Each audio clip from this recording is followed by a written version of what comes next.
جعفر الصادق كان له بصر بهذه الكنوز، لأنه قال لك إنه عمل روجيتا للمؤمن في كل أحواله. أحواله إيه؟ أول حاجة تهدد المؤمن، يخاف من حاجة، فقال عجبت لمن خاف ولم يفزع إلى قول الله سبحانه حسبنا الله ونعم الوكيل. فإني سمعت الله بعقبها يقول، قال إيه؟ فانقلبوا بنعمة من الله وفضل لم يمسسهم سوء. ربنا قال كده. وعجبت لمن اغتم، يعني جالي غم لا يعرف سببه، زي ما بيحدث الانسان كثير انه يبقى صدره طيب كده وزعلان من غير ما في حاجه.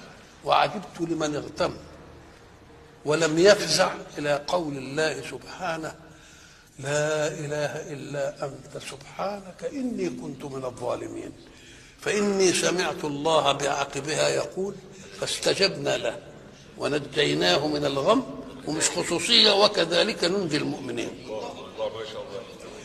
وعجبت لمن مكر به، يعني الناس بيعملوا له مقالب ومكر وبتاع، ولم يفزع الى قول الله سبحانه اعوذ بالله من الشيطان الرجيم وافوض امري الى الله ان الله بصير بالعباد. لاني سمعت الله بعقبها يقول فوقاه الله سيئات ما مكروا حاق بآله.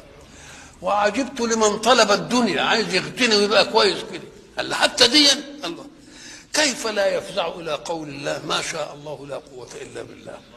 فاني سمعت الله بعقبها يقول لولا اذ دخلت جنتك وقلت ما شاء الله لا قوه الا بالله ان ترني انا اقل منك مالا وولدا فعسى ربي ان يؤتيني بخير من جنتك.